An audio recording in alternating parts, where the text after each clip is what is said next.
హరే కృష్ణ. భక్తులందరికీ స్వాగతం ఇవాళ భగవద్గీత క్లాస్కి. సో గత కొన్ని వారాలుగా మనం ఈ క్లాసు తీసుకోలేదు. ఆ, బుక్ మ్యారథాన్ సేవ ఉన్నందువల్ల మరియు పంఢర్పూర్ యాత్ర కూడా ఉండింది. సో ఇప్పుడు మనం మళ్ళీ రీస్టార్ట్ చేస్తున్నాము.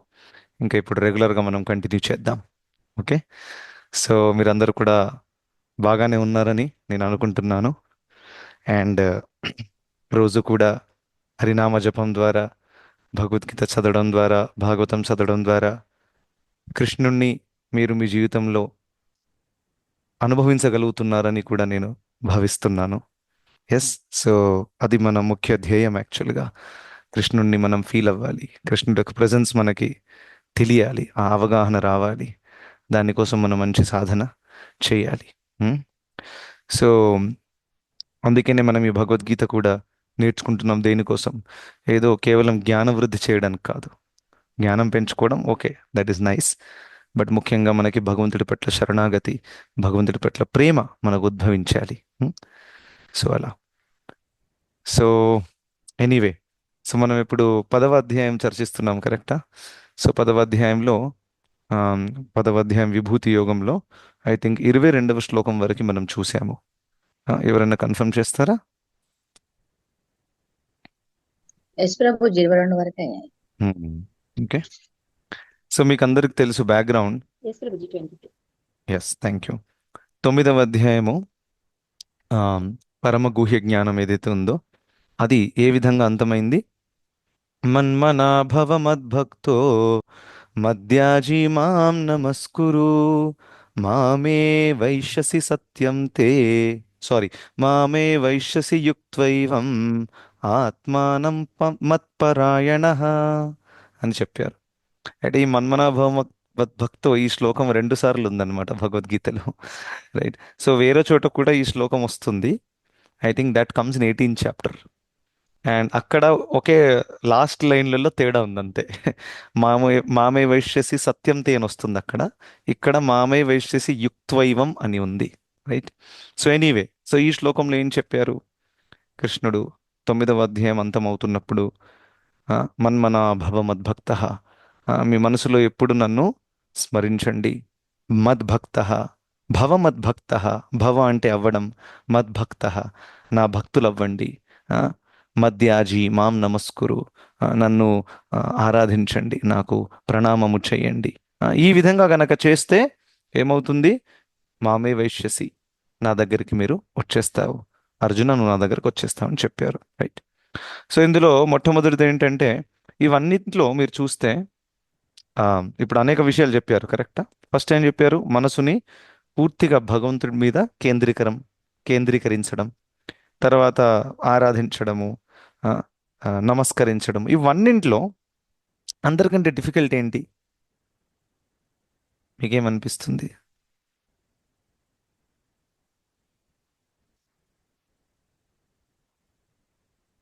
No answers? ప్రభుజీ నాకేమనిపిస్తుందో స్మరణ ప్రభు. ఎక్కడైనా మనసు మాత్రం చంచలత్వం కాబట్టి మనసు స్థిరంగా ఉంచుకోవాలి ప్రభుజీ. ఓకే. ఎస్, మైథిలి మాత, మీరేమంటున్నారు? ప్రభుజీ స్మరణ స్మరణ డిఫికల్ట్ స్మరణ. అంటుంది. ఎస్. ఓకే. సో ఎస్, కరెక్ట్గా చెప్పారు. ఇవన్నింటిలో మీరు చూస్తే మనసుని భగవంతుడి మీద కేంద్రీకరించడం అనేది అంత ఈజీ కాదు. రైట్. ఓ పూజ చేయడం కొంచెం ఈజీనే, ప్రణామం చేయడం ఈజీనే, ఎందుకంటే శరీరంతో ఉంది. పూజ కూడా మనం జనరల్గా శరీరాన్ని ఉపయోగిస్తాం. రైట్. కానీ స్మరణ ఏదైతే ఉందో, మన్మన, ఆ, అది చాలా డిఫికల్ట్. ఎందుకంటే మనసు కలుషితమైన అవస్థలో ఉంది కాబట్టి సహజంగా భగవత్ స్మరణ రాదు దానికి. భగవంతుడు తప్ప అన్ని స్మరణలు వస్తాయి. రైట్. చాంటింగ్ టైంలో మనం ఎలా ఉంటుంది పరిస్థితి? హరే కృష్ణ మహామంత్రం మీద ఫోకస్ తప్ప వేరే అన్ని చోట్లలో వెళ్తుంది, కేవలం ఈ మంత్రం తప్ప. అలాంటి పరిస్థితి వస్తుందన్నమాట. ఎప్పుడెప్పుడు మిగతా టైంలో కూడా అంత చంచలంగా ఉండదు. ఆ, జపం స్టార్ట్ చేసినప్పుడు చాలా చాలా హైపర్ యాక్టివ్ అయిపోతుంది. అది మనసు యొక్క పరిస్థితి. అఫ్ కోర్స్, మనసు ఎందుకు చంచలంగా ఉంది? మనసుకి ఎందుకు కలత కలుగుతుంది, ఆందోళన కలుగుతుంది, నిరాశ, దుఃఖము? ఆ, నన్ను ఎవరో నెగ్లెక్ట్ చేస్తున్నారు, నన్ను ఎవరు పట్టించుకోవట్లేదు, నా జీవితంలో ఇది ఉంటే బాగుండేది. ఇవన్నీ కూడా మనసు ఆడే నాటకాలు అనమాట. ఈ విషయం గుర్తుపెట్టుకోవాలి. రైట్. సో ఈ విధంగా మనసు కలుషిత అవస్థలో ఉంది కాబట్టి సహజంగా అది అసంతృప్తితోనే ఉంటుంది. రైట్. ఎందుకంటే కలుషిత అవస్థ అంటే ఏంటంటే మనసుకి భౌతిక సుఖం పట్ల భౌతిక సుఖము తప్ప వేరేది తెలియదు. సో ఎవరైతే భౌతిక సుఖం కోసం వెతుకుతున్నారో అటువంటి వాళ్ళకి ఎప్పుడైనా సంతృప్తి దక్కుతుందా? దక్కదు. సో అందుకనే మనసు ఎప్పుడు కూడా ఆ, నిరాశ, దుఃఖము, అసంతృప్తితోనే ఉంటుంది. అందుకనే కృష్ణుడు ఏం చెప్తున్నారు, అదే మనసుని నా మీద నిమగ్నం చేయండి, రైట్, సంలగ్నం చేయండి అని చెప్తున్నారు. కానీ అది చాలా డిఫికల్ట్, ఫోర్స్ చేయాల్సి వస్తుంది. అవునా? జపం టైంలో కూడా హరినామం మీద ఫోకస్ చేయాలంటే ఫోర్స్ చేయాల్సి వస్తుంది. ఎప్పుడెప్పుడు మనం మందిరానికి వెళ్తామో ఇక్కడ దర్శనం నడుస్తుంది, ఇంకా మనసు ఎక్కడికో వెళ్ళిపోతుంది. అవునా? రైట్. సో ఆ విధంగా ఇప్పుడు మనం ప్రార్థన కూడా చేస్తున్నాం ఇలా. సో ప్రార్థన చేస్తున్నాము, అకస్మాత్తుగా వేరే ఆలోచన వచ్చింది, దాంతోపాటు ఇంకో ఆలోచన, ఎక్కడికో వెళ్ళిపోయాం మనం. దాని తర్వాత మళ్ళీ వచ్చేస్తాం. సో అలా అని మనసు యతో యతో నిశ్చలతి మనశ్చంచలమస్థిరం తతస్తతో నియమ్యైతాత్ ఆత్మన్యైవ వశం నయ్యేత్. సో ఈ విధంగా మనసు యొక్క చంచల స్వభావం ఉన్నందువల్ల అది అనేక చోట్లలో వెళ్ళే అవకాశం ఉంటుంది. అటువంటి సందర్భంలో కృష్ణుడు ఏం చెప్పారు 6వ అధ్యాయంలో, ఆ మనసుని మళ్ళీ ఆత్మన్యైవ వశం నయ్యేత్, మళ్ళీ తీసుకురావాలి, ఆ ప్రయత్నం చేయాలి. సో మన జపంలో కూడా మనకి ఐడియా ఏంటంటే మనసు అటు ఇటు వెళ్ళిపోయింది అనేది పెద్ద ప్రాబ్లం కాదు, మనసుని మళ్ళీ తీసుకురాకపోవడం అనేది ప్రాబ్లం. ఈ రెండింటిని చాలా కేర్ఫుల్గా గమనించండి. ఎందుకంటే మనసు అటు ఇటు పరిగెడుతుంది, దాన్ని మనం యాక్చువల్గా ఆపరాదు. అంటే సాధన స్థాయిలో చెప్తున్నాం, మనం సాధకులం కదా. శుద్ధ భక్తులకి మనసు కృష్ణుడు తప్ప వేరే ఏ దాని మీదకి వెళ్ళదు. గోపికలు ఉన్నారు, మీకు తెలుసు కదా, భాగవతంలో ఏముంది వర్ణన. ఉం? వాళ్ళ ఇంట్లో వెన్నె, నెయ్యి అవన్నీ తయారు చేస్తున్నారు, పెరుగుని ఇలా చేస్తున్నారు. అయితే అప్పుడు ఏం నడుస్తుంది మనసులో? కృష్ణుడు గురించి ఆలోచిస్తున్నారు. వాళ్ళు ఇంట్లో పని చేస్తున్నారు, ఇంకా కృష్ణుడు గురించి పాడుతున్నారు, కృష్ణుడి యొక్క లీలల స్మరణ చేస్తున్నారు. సో వాళ్ళకి కృష్ణుడు తప్ప వేరే ధ్యాస లేదు. అది శుద్ధ స్థాయి. కానీ మనము సాధకులం కాబట్టి మనకు ఆ స్థాయి లేదు. సో అటువంటి సందర్భంలో మనసు, అరే ఇలా ఏంటి, నేను ఎంత ట్రై చేసినా కానీ మళ్ళీ అక్కడికి వెళ్ళిపోయింది ఏంటి అని ఫీల్ అవ్వకూడదు. ఇది సహజం, ఖచ్చితంగా మనసు వెళుతుంది. కానీ ఎప్పుడు మన తప్పు ఏంటి ఇందులో అంటే, మనం అది వెళ్ళినా కానీ దాన్ని చూసి ఎంజాయ్ చేస్తున్నాం, మనం ఏం చేయట్లేదు, యాక్షన్ తీసుకోవట్లేదు. అది మన తప్పు అవుతుంది. అలా వెళ్తే ఏం చేయాలి? మళ్ళీ తీసుకురావాలి. సో మనసుని మళ్ళీ కృష్ణుడి వైపు తీసుకురావడం అనేదే మన చేతిలో ఉంది. అది గనక మనం రిపీటెడ్గా చక్కగా చేసామనుకోండి, ఒక టైం వస్తుంది మనసు మళ్ళీ కృష్ణుడు తప్ప వేరే ఏ చోటకి వెళ్ళదు. రైట్. అదే కృష్ణుడు చెప్పారు, ఆత్మన్యేవ వశం నయ్యేత్, మళ్ళీ తీసుకురావాలి. సో ఎనీవే, సో ఈ మనసుని అలా భగవంతుడి మీద కేంద్రీకరించడం అంత ఈజీ కాదు. సో అందుకనే అది చెప్పిన తర్వాత 10వ అధ్యాయంలో విభూతుల గురించి చెప్పారు. ఎందుకంటే విభూతులు ఏదైతే ఉన్నాయో అవి ఈజీగా మనకి యాక్సెసిబుల్. ఈ లోకంలో ఎన్నో విభూతులు ఉన్నాయి, కరెక్టా? ఎన్నో ఐశ్వర్యాలు ఉన్నాయి, ఎన్నో అందమైనటువంటివి, చాలా పొడవైనటువంటివి, చాలా గొప్ప గొప్ప వ్యక్తులు, వీళ్ళందరి పట్ల మనకి సహజమైన ఆకర్షణ ఉంది. అవునా కదా? రైట్. ఒక పెద్ద పర్వతం కనిపించింది అనుకోండి, అందరు వస్తారు చూడ్డానికి. అవునా? సెల్ఫీలు తీసుకుంటారు, ఫోటోలు తీసుకుంటారు. రైట్. ఒక పెద్ద యోద్ధ వచ్చాడు అనుకోండి, 1000 మందిని చంపే కెపాసిటీ ఉంది, అందరు కలుస్తారా లేదా? ఆ వ్యక్తిని చూడ్డానికి వస్తారు. ఆ విధంగా ఎవరి దగ్గర అయితే విభూతులు ఉంటాయో, ఐశ్వర్యాలు ఉంటాయో, ఆ, అది షడైశ్వర్యాలే కావచ్చు, రైట్, అటువంటి వ్యక్తుల పట్ల మనకి సహజమైనటువంటి ఒక ఆకర్షణ కలుగుతుంది.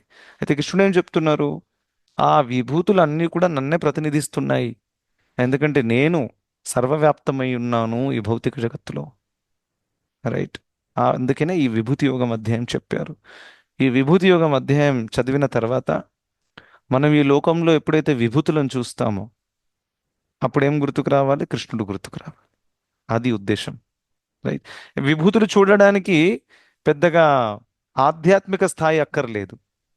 విభూతులు అందరూ చూడగలుగుతారు, అవునా? హిమాలయాన్ని అందరు చూడగలుగుతారు, మేరుని అందరు చూడగలుగుతారు, సముద్రాన్ని అందరు చూడగలుగుతారు, పెద్ద ప్రాబ్లం లేదు అందులో. కానీ అది చూసిన తర్వాత కృష్ణుడు గుర్తుకు రావడం అనేది, దాని మీద మనం వర్క్ చేయాలన్నమాట. రైట్. సో అందుకనే ఇది ఒక సులభమైన మార్గము, ఏ విధంగానైతే ఈ లోకాన్ని మనము చూసి కూడా భగవంతుణ్ణి స్మరించవచ్చు. ఓకే, దాని ఉద్దేశంతో 10వ అధ్యాయం అనేది చెప్పడం జరిగింది.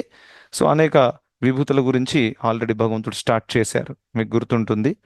మనం ఆల్రెడీ అనేక విభూతులు చర్చించాము. సో 20వ శ్లోకం నుండి విభూతులు స్టార్ట్ చేశారు కృష్ణుడు.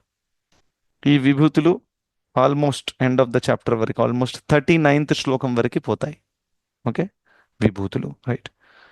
సో మనం లాస్ట్ టైం చూసింది 22వ శ్లోకం, మీకు గుర్తుంటుంది, రైట్. నేను జస్ట్ స్క్రీన్ మీద డిస్ప్లే చేస్తాను. ఈ శ్లోకం మనం చూసాము. చిన్నగా క్విక్గా రివిజన్ చేద్దాం దీన్ని, ఓకేనా, so that we have a continuity.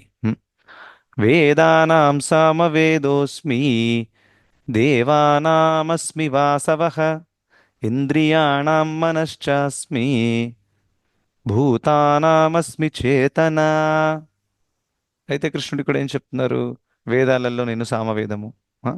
మీకు అందరికి తెలుసు, సామవేదము చాలా మధురంగా ఉంటుంది. అందులో సంగీతము, అలంకరణతో సంబంధించిన విషయాలు చాలా ఉన్నాయి. సో అలంకరణ ఎప్పుడైతే ఉంటుందో అది మన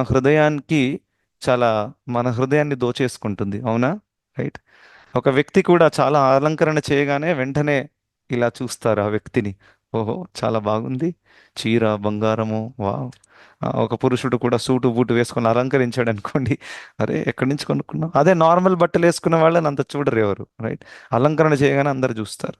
అందుకనే చాలా మంది చాలా అలంకరణ చేస్తారు, అందరు నన్ను చూడాలి అని. అదే ఉద్దేశం. Yes sir, no. నేను కేంద్రం అవ్వాలి, రైట్. అందరు నన్ను చూడాలి. ఏ విధంగా చేస్తానంటే అందరు నా వెంట పడాలి, రైట్. మందిరాలలో మనం చూస్తాము, భగవంతుడికి అలంకరణ చేస్తారు. అవునా? ఇస్కాన్ టెంపుల్లో ప్రత్యేకంగా మీరు చూసుంటారు. ఏ విధంగా, ఎంత అద్భుతంగా, ఎంత ఎంత కష్టం, అది ఈజీ కాదు. చాలా ఫైన్ డీటెయిల్స్ ఉంటాయి. ఇదేదో కేవలం బట్ట మార్చేశారు, కట్టేశారు, అలా కాదు. పగిడి ఉంటుంది, ఆ పగిడిని డెకరేట్ చేయడంలోనే ఎప్పుడెప్పుడు గంట పడుతుంది. మళ్ళీ ధోతి, మళ్ళీ రాధారాణికి సెపరేట్ డ్రెస్సు. ఒక 3-4 పూజారీస్ కలిసి దాన్ని చేస్తారు. 2 hours పడుతుంది, 3-4 కలిసి చేస్తే కూడా. అంత అంత డీటెయిల్డ్ ప్రాసెస్. ఆ అలంకరణ చేస్తారు. అలంకరణ ఉంటే ఏమవుతుంది? ఇప్పుడు సాధారణమైన జనులు ఎవరైతే వస్తారో వాళ్ళకి భగవంతుడి అందాన్ని అప్రిషియేట్ చేసే స్థాయిలో వాళ్ళు లేరు. ఒప్పుకుంటారా? ఈ లోకంలో ఉండే వ్యక్తుల అందాన్ని ఈజీగా అప్రిషియేట్ చేస్తారు. ఒక అందమైన అమ్మాయి కనిపించగానే ఆహా ఎంత అందంగా ఉంది అంటాడు పురుషుడు. ఒక స్త్రీ కూడా ఆ పురుషుడు చూడు ఎంత అందంగా ఉన్నాడు అని అంటుంది. ఈ లోకంలో ఉండవు. కానీ భగవంతుడి అందం అంటే ఏంటి? మన కళ్ళకే కనిపించట్లేదు, ఎలా అప్రిషియేట్ చేస్తాం? సో అందుకని అద్భుతమైన అలంకరణ చేస్తే సాధారణ జనులు ఎవరైతే వస్తారో వాళ్ళు అట్రాక్ట్ అయిపోతారు. అరే వా వా వా, ఎంత అందంగా ఉన్నారు ఇవాళ రాధాకృష్ణులు అని, రైట్. కలర్ఫుల్ డ్రెస్సు, అన్ని ఆభరణాలు, ఇవన్నీ కూడా ఉంటాయి. అలంకరణతో ఏమవుతుంది? హృదయము ఆకర్షితమవుతుంది. అవునా? రైట్. సంగీతంలో కూడా నార్మల్గా పాడితే ఒక రకంగా ఉంటుంది, కానీ ఒక సంగీతం తెలిసిన వ్యక్తి పాడితే తనేం చేస్తాడు? తేడా ఏంటి ఇద్దరిలో? ఎవరు చెప్తారు?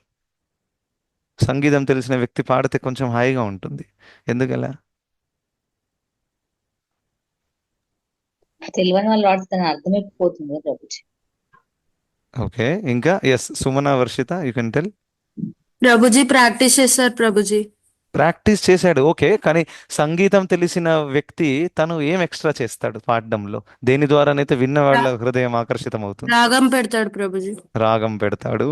ఇంకా ఓకే, యా. ఇంకెవరు చెప్తారు? మైథిలి మాతాజీ చెప్పండి. కొంచెం మనసు లగ్నంగా వాళ్ళది పెట్టుకుంటుంది కొంచెం ప్రభుజీ. మైథిలి మాతాజీ మరి చెప్పండి. వాళ్ళకి సంగీత జ్ఞానం ఉంది కాబట్టి దాన్ని కొంచెం ఇంప్రూవైజ్ చేసి రాగయుక్తంగా పాడతారు కాబట్టి వినసొంపుగా ఉంటుంది ప్రభుజీ. నార్మల్ గా పాడేదానికన్నా మ్యూజిక్ తెలిసిన వాళ్ళు పాడితే రాగయుక్తంగా ఉంటది కాబట్టి చాలా వినడానికి, శ్రవణం చేయడానికి చాలా అద్భుతంగా ఉంటుంది. Okay, good, nice. Yes Sudha గారు చెప్పండి. అందులో ఉన్న భావాన్ని వాళ్ళు ఫీల్ అవుతా పాడుతారు. అది వింటుంటే మనం కూడా ఎస్ ఆ దీనికి వెళ్ళగలుగుతాం. ఎస్, గుడ్, చాలా బాగా చెప్పారు. నైస్. ప్రతి రాగానికి ఒక సౌందర్యం అనేది ఉంటుంది రాగాల్లో. ఆ రాగాన్ని బట్టి, దానికి అనుగుణంగా ఉండే తాళాన్ని బట్టి మనకి ఆ సంగీతం అనేది మనసుని ఆకట్టుకుంటుంది. Yes, good, yes. అయితే ఈ విధంగా చెప్పండి అంటే మాతాజీ. ఇప్పుడు తెలిసిన వాళ్ళు పాడితే వాళ్ళకి అహంభావం ఉండదు ప్రభుజీ. ఎందుకంటే నార్మల్ గా ఉంటారు వాళ్ళు శాంతంగా. వాళ్ళు వీళ్ళేమో తెలియని వాళ్ళు, పాడని వాళ్ళు వాళ్ళ నేనే పాడుతున్నా అని వాళ్ళకు కొంచెం గర్వం ఉంటుంది ప్రభుజీ అట్లా. ఓకే. సో సంగీతం తెలిసిన వాళ్ళు ఎప్పుడైతే పాడతారో వాళ్ళకు అలంకరణ ఎలా చేయాలో తెలుసు. అదే పాటని అదే వాక్యాన్ని పలుకుతున్నప్పుడు ఎలా డెకరేట్ చేస్తారు వాళ్ళు. డెకరేట్ అంటే ఫిజికల్గా కాదు, దాన్ని పలికేటప్పుడు ఎంత దాన్ని క్రూనింగ్ చేయాలి, ఎంత సాఫ్ట్ చేయాలి, ఎంత హార్డ్ చేయాలి, ఎంత లాగాలి, ఎంత బ్రేక్ చేయాలి, ఇంకా భావం ఎలా వేయాలి, తాళం ఎలా మ్యాచ్ అవ్వాలి, ఇవన్నీ కూడా చేస్తారు. అప్పుడు ఏమవుతుంది, అది చాలా ఆకర్షణీయంగా అవుతుంది. అవునా? సో అందుకనే సామవేదం ఏదైతే ఉందో అది చాలా చాలా ఆకర్షణీయమైనటువంటిది, ఎందుకంటే అందులో చాలా అలంకరణ చాలా ఉందన్నమాట. అలా తర్వాత అంటే వేదానాం సామ వేదోస్మి అని చెప్పారు. దాని తర్వాత దేవానామస్మి వాసవ, అందరి దేవతలలో నేను ఇంద్రుణ్ణి అని చెప్పారు. మీకు అందరు తెలుసు ఇంద్రుడు అందరి దేవి దేవతలకు రాజు. రైట్. దేవి దేవతలకు స్తోత్రము కాదు, స్తోత్రం ఎవరు? బ్రహ్మదేవుడు. ఇద్దరికి తేడా ఉంది. రైట్. సో ఇంద్రుడు రాజ్యం పరిపాలిస్తాడు, దేవి దేవతలు. సో ఇంద్రుడు ఆబ్వియస్గా భగవంతుడి యొక్క గొప్ప భక్తుడు, సేవకుడు. ఆ, ఈ భౌతిక జగత్తులో నీతి నిజాయితీ ధర్మం స్థాపించడంలో చాలా చాలా సహాయం చేస్తున్నాడు. అవునా? ఎప్పుడైతే రాక్షసుల యొక్క ప్రభావం పెరిగిపోతుందో ఈ దేవి దేవతలే కదా వచ్చి యుద్ధం చేసి దాన్ని సరిచేసేది. అవునా? అందుకనే వీళ్ళిద్దరి మధ్య ఎప్పుడు యుద్ధాలు జరుగుతూ ఉంటాయి. రైట్. సో అందుకనే వాళ్ళు ఒక రకంగా భగవంతుడి సేవలో నియుక్తమై ఉన్నారు. సో అందులో చాలా గొప్ప వ్యక్తి ఎవరు? ఇంద్రుడు. ఎందుకంటే ఆ ఇంద్ర అనే పోస్ట్ రావడానికి 100 అశ్వమేధ యజ్ఞాలు చేసి ఉండాలి ఒక వ్యక్తి. అంత ఈజీ కాదు. మీకు తెలుసు కదా, పృథు మహారాజు కూడా 99 చేశాడు, జస్ట్ ఒక్కటి మిగిలింది. అందులో ఇంద్రుడు వచ్చేసాడు అక్కడికి. ఆ, ఆ, అది వచ్చేస్తే నా పోస్ట్ పోతుంది అని. రైట్. అది 99 చేసినా కానీ తను ఇంద్రుడి కంటే గొప్పవాడయ్యాడు. రైట్. అలా. సో ఎనీవే, అలా అని ఇంద్రుడి యొక్క గొప్పతనం కూడా చాలా చాలా ఉంది శాస్త్రాలలో. ఇంకా ఆ, ఇంద్రియాణం మనశ్చాస్మి అని చెప్పారు. ఇంద్రియములలో నేను మనస్సుని. మనకి టోటల్గా 10 స్థూల ఇంద్రియాలు ఉన్నాయి, 5 కర్మేంద్రియములు, 5 జ్ఞానేంద్రియములు. రైట్. ఇంకా దాని తర్వాత ఒక సూక్ష్మ ఇంద్రియము, అది మనసు. సో మనసు ఈ 10 స్థూల ఇంద్రియములకు లీడర్ అన్నమాట. అవునా కదా? ఎందుకంటే ఈ ఇంద్రియములు ఏ కార్యం చేసినా కానీ కార్యానికి ముందు ఫస్ట్ ఆలోచన ఉంటుంది. ఆలోచన ఉంటేనే కార్యం. కరెక్ట్. గులాబ్ జామున్ తినాలని ఆలోచన వస్తేనే కదా అప్పుడు మీరు చేత్తో గులాబ్ జామున్ తీసుకొని నోట్లో వేసుకుంటారు, సో చేత్తో నవలడము, నాలిక, చెయ్యి, ఇవన్నీ ఇంద్రియములు తర్వాత వస్తాయి పిక్చర్లో. ఫస్ట్ ఎవరు వచ్చారు? మనసు వచ్చింది. ఆ మనసు ఆలోచన వచ్చింది, చాలా రోజుల నుంచి గులాబ్ జామున్ తినలేదని. రైట్. అలా. లేకపోతే గులాబ్ జామున్ చూసింది అనుకోండి, ఇప్పుడు చూసిన తర్వాత ఇది నాకు కావాలి, ఎలాగో అలాగా కావాలి అనే ఈ పట్టుదల ఏదైతే ఉందో, సంకల్పం ఏదైతే ఉందో, అది ఎవరు తీసుకుంటారో? మనసు తీసుకుంటుంది. రైట్. సో అందుకనే అందరి ఇంద్రియములలో చాలా చాలా డిఫికల్ట్ ఏదైతే ఉందో కంట్రోల్ చేయడం, అది మనసు. హ్మ్. కళ్ళు చూపుని కంట్రోల్ చేయాలంటే వీళ్ళ కళ్ళు మూసుకోవచ్చు, ముక్కు మూసుకోవచ్చు, నోరు మూసుకోవచ్చు. అవునా? చెవులు కూడా. కానీ మనసు మూసుకోవచ్చు అని విన్నారా ఎప్పుడైనా? మనసును మూసే ఆప్షన్ ఉంటే మంచిగా ఉండేది నిజంగానే. రైట్. మనకు టెన్షన్ ఆందోళన కలిగినప్పుడు మనసు మూసేసి ఆహా ఈజీగా. కానీ అలా కాదు, మనసును మూసే ఆప్షనే లేదు, ఆ బటనే లేదు అసలు, అది ఎప్పుడు నడుస్తూనే ఉంటుంది. సో అందుకని దాన్ని కంట్రోల్ చేయడం అంత ఈజీ కాదు. సో ఆ మనసు ఎవరిని ప్రతినిధిస్తుంది? కృష్ణుని ప్రతినిధిస్తుంది. దాని తర్వాత భూతానాం భూతానాం అస్మి చేతన. రైట్. సో భూతానం అంటే ఎవరైతే దేహాన్ని తీసుకున్నటువంటి జీవాత్మలు ఉన్నారో, ఆ, అయితే ఈ శరీరంలో ఆ, ముఖ్యమైన అంశం ఏంటి? చేతన. అవునా? చేతన లేకుంటే ఈ శరీరం మృత శరీరం. అంటే మృత శరీరానికి జీవనంతో ఉన్న శరీరానికి తేడా ఏంటి? జీవన శరీరంలో ఆత్మ ఉంది, మృత శరీరంలో ఆత్మ లేదు. సో ఆత్మ ఉంది అంటే చేతన ఉంది అన్నట్టు. చేతన అనేది ఆత్మ యొక్క లక్షణము, గుర్తుపెట్టుకోండి. చేతన ఉంది అంటే ఆత్మ ఉంది. రైట్. సో అలా అందరికంటే ముఖ్యము ఆ చేతన. చేతన ఉంటేనే శరీరం గ్రో అవుతుంది, పని చేస్తుంది, మాట్లాడుతుంది, అన్ని కార్యాలు అవుతాయి చేతన ఉంటే. అలా. సో అది భగవంతుడిని ప్రతినిధిస్తుంది అని చెప్పారు. అయితే 23వ శ్లోకం, ఇప్పుడు ఇది కొత్త శ్లోకం, మనం చూద్దాం. నేను జస్ట్ స్క్రీన్ మీద డిస్ప్లే చేస్తాను, చదవాలనుకున్న వాళ్ళు దయచేసి చదవచ్చు, హ్యాండ్ రైస్ చేయండి. Okay, Sumana Varshita, go head. Hare Krishna Prabhuji. Hare Krishna. రుద్రానాం శంకరశ్చాస్మి విక్తేశో యక్షరక్షసాం వసూనాం పావకశ్చాస్మి మేరుశిఖరినామహం. సమస్త రుద్రులలో నేను శివుడను. యక్షరాక్షసులలో నేను ధనపతి కుబేరుడను. వసువులలో నేను అగ్నిని. పర్వతాలలో నేను మేరువును. Hare Krishna. Very good. Can you recite the first line one more time? రుద్రానాం శంకరశ్చాస్మి. Just a small correction. రుద్రాణం. సో నా అది నువ్వు నా అంటున్నావు, నా అని చెప్పాలి. I'm telling you because you are already expert in reciting, so you can take care of this. Okay. Okay ప్రభుజీ. Thank you. రుద్రాణం శంకరశ్చాస్మి. ఇంకా వసూనాంలో నా లేదు, నా ఉంది. వసూనాం అని ఉంది. Yeah, good. చాలా బాగా చదివారు. సో రుద్రాణం శంకరశ్చాస్మి. సో ఈ 11 రుద్రులు ఉన్నారనమాట. సో ఈ 11 రుద్రులు ఆ పేర్లు నేను చెప్తాను. So I have it written. Manyu, Manu, మహ్మస, మహన్, శివ, ఋతుధ్వజ, ఉగ్రరేత, భవ, కామ, వామదేవ, ధృతవ్రత. ఈ విధంగా 11 రుద్రులు ఉన్నారు. ఈ లోకం సృష్టించబడినప్పుడు 11 రుద్రులు కూడా ఉంటారనమాట ఈ భౌతిక జగత్తులో. అందులో శివ ఒకరు. సో రుద్రానాం శంకరశ్చాస్మి అన్నప్పుడు ఈ అందరు రుద్రులలో అందరికంటే పూజనీయమైన వ్యక్తి, పూజనీయమైన రుద్ర ఎవరు? శివ, అంటే శంకరుడు, పరమశివుడు. ఉం? సో ఆ పరమశివుడు నన్నే ప్రతినిధిస్తున్నారు అని చెప్తున్నారు. దాని అర్థం ఏంటి? ఎప్పుడైతే మనం పరమశివుడిని చూస్తామో, సదాశివుడిని చూస్తామో, మనకెవరు గుర్తుకు రావాలి? కృష్ణుడు గుర్తుకు రావాలి. Right? ఇంకా మీకు అందరికీ తెలుసు పరమశివుడి యొక్క ఉన్నతమైన స్థాయి శ్రీమద్ భాగవతంలో రుద్రగీతం కూడా ఉంది. ఎంత అద్భుతంగా శివుడు ప్రచేతలకి భగవత్ దివ్య జ్ఞానాన్ని అందించారు. సో ఆ విధంగా శివుడి ధీరుడు కూడా, ధీర, ఎప్పుడు కూడా ఆయన డిస్టర్బ్ అవ్వరు అనమాట. ఎస్, మనకు తెలుసు ఎప్పుడైతే ఆ దక్ష ప్రజాపతి తో సంబంధించిన లీల జరిగిందో, శివుడి యొక్క భార్య సతీదేవి అక్కడికి వెళ్ళడము, తర్వాత అక్కడ అవమానం జరిగింది. శివుడు ఏ విధంగా ఊర్చుకున్నారు, కొంచెం కూడా డిస్టర్బ్ అవ్వలేదు. అరే నేను అల్లుడిని, నేను వచ్చాను, నాకు రెస్పెక్ట్ ఇవ్వలేదు, అలా రెస్పెక్ట్ కాదు మొహం మీద తిట్టారు, అలా కూడా అనుకోలేదు. శివుడు ఆ విధంగా ధీరుడు. ఎందుకంటే తను ఎప్పుడు కూడా భగవంతుడి స్మరణలో సంలగ్నమై ఉంటాడనమాట. సో ఈ విషయం మనం గుర్తుపెట్టుకోవాలి. ఎంత మనం భగవంతుడి యొక్క స్మరణలో మనము మునిగి ఉంటామో అంత ఈ భౌతిక ప్రపంచంలో ఉండేటటువంటి ఒడిదుడుకుల నుండి మనం బయటపడతాం. That is the simple equation.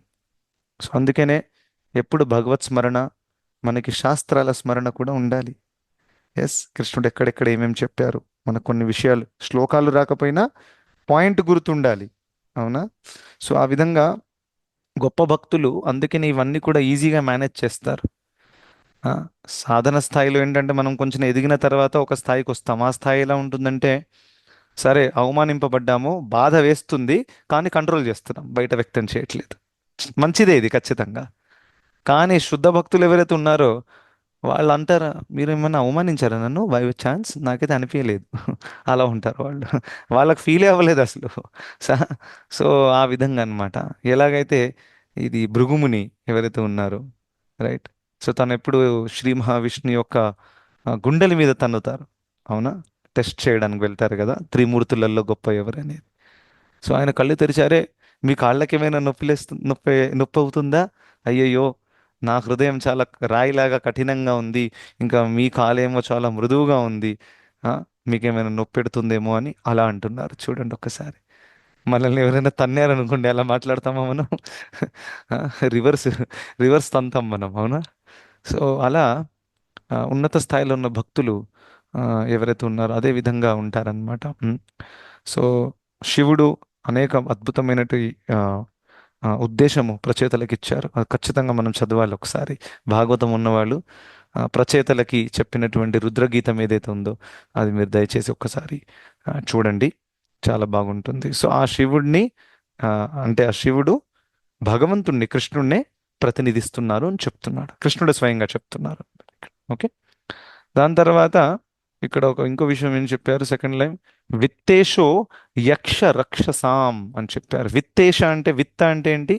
సంపద, ధనము, రైట్. విత్తేష అంటే ఈ సంపదకి స్వామి, రైట్. సో మొత్తం ధనము సంపదకి స్వామి ఎవరు? కుబేరులు. అవునా, విన్నారా? కుబేరులు అని అంటారు. సో ఈ కుబేరులు యాక్చువల్లీ వీళ్ళు యక్ష కేటగిరీలలో వస్తారనమాట, కుబేర. సో అందుకంటే యక్ష రాక్షస అని ఇక్కడ చెప్పారనమాట. సో యక్షులలో అంటే యక్ష రాక్షసులలో నేను కుబేరుణ్ణి. ఎవరు కుబేరులు? ఎవరైతే దేవి దేవతల యొక్క ధన సంపత్తికి అధిపతి అన్నమాట.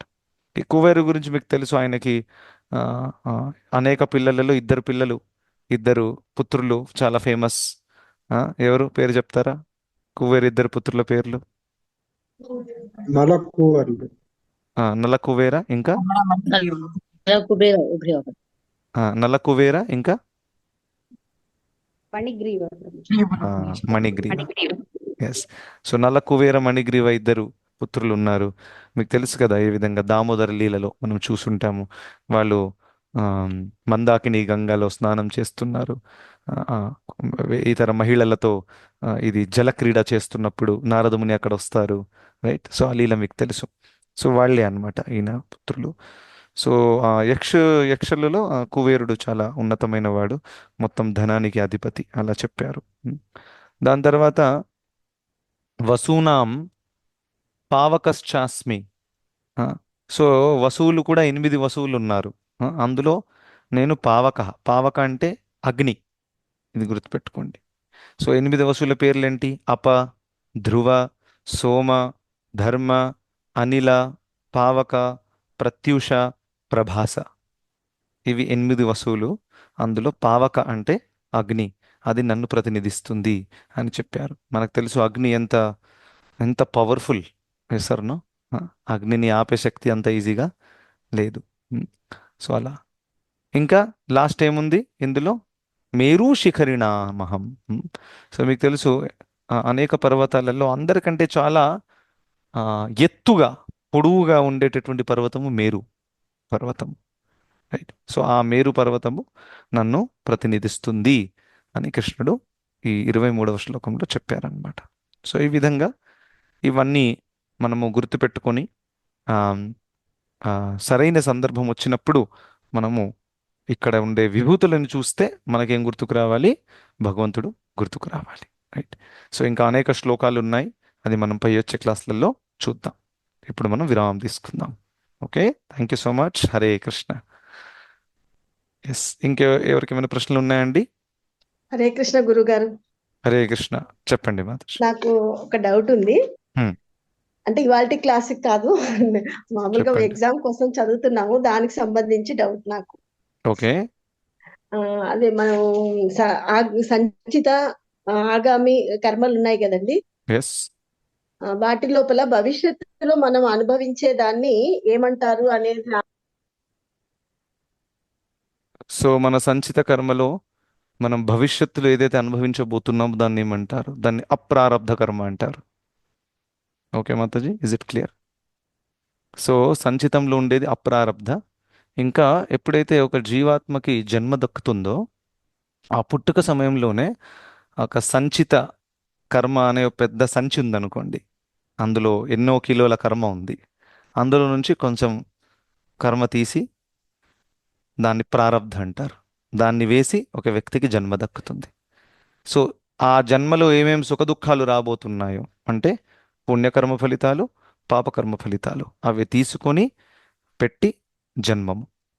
సో దాన్ని ప్రారబ్ధ అంటారు. సో ప్రారబ్ధ అంటే మనకు పుట్టుకతో వచ్చినటువంటిది, ఏదైతే మనకి ఈ జీవితంలో జీవితాంతం ఉండబోతుంది. ఫర్ ఎగ్జాంపుల్, నాకు మగ శరీరం దక్కుతుందా, ఆడ శరీరం దక్కుతుందా, అది ప్రారబ్ధ కర్మ, రైట్. దాన్ని మార్చొచ్చా? మార్చరాదు, రైట్. నేను పొట్టిగా ఉంటానా, పొడువుగా ఉంటానా, నల్లగా ఉంటానా, తెల్లగా ఉంటానా, అందంగా ఉంటానా, చాలా ధనవంతుడవుతానా, నా గొంతు తీయగా ఉంటుందా, ఇవన్నీ కూడా ఏ కుటుంబంలో పుడతానో, ఎస్, ఇవన్నీ కూడా ప్రారబ్ధ కర్మలో ఉంటుంది. ఏదైతే ఇంకా ప్రారంధం అవ్వలేదో అది అప్రారబ్ధ కర్మ, అది సంచిత కర్మలో ఉంటుంది. ఓకే మాతాజీ, ఇస్ దట్ క్లియర్? ఓకే, మీ సౌండ్ రావట్లేదు, but I think hopefully it is clear. Any other questions we have? క్లాస్తో సంబంధించిన కాకపోయినా అడగొచ్చు, నో ప్రాబ్లం.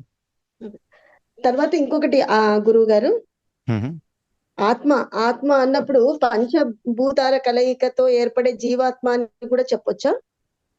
నో, అలా చెప్పరాదు యాక్చువల్గా. ఎందుకంటే అంటే ఏ సందర్భంలో అలా చెప్తున్నారు చూడాలి.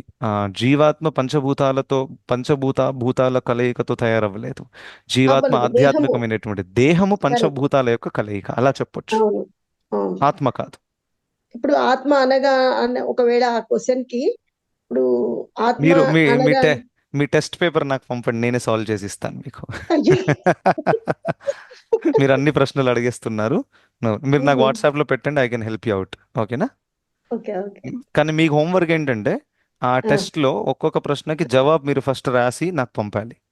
అందులో ఏదైనా ఓకే. తప్పులు ఉంటే మీకు చెప్తాను. ఆ ఆహా, హోంవర్క్ చేయండి. ఇదేంటంటే ఈ టెస్ట్ పేపర్స్ నేనే ప్రిపేర్ చేసుకున్నాను, అందుకే నాకే డౌట్లు వస్తున్నాయి.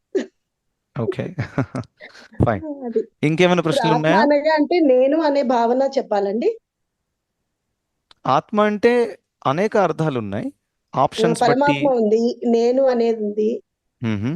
ఇంకా దేహము అని కూడా చెప్పొచ్చు ఆత్మ అంటే. చెప్పరాదు, దేహం చెప్పరాదు, పరమాత్మ కదా? చెప్పరాదు, ఓకే, చెప్పరాదు. ఎస్. Okay, okay. ఓకే, ఇంకెవరికి ప్రశ్నలు ఉన్నాయా? ఏదైనా టెస్ట్ పేపర్ థ్యాంక్ యూ కాకుండా? గురూజీ.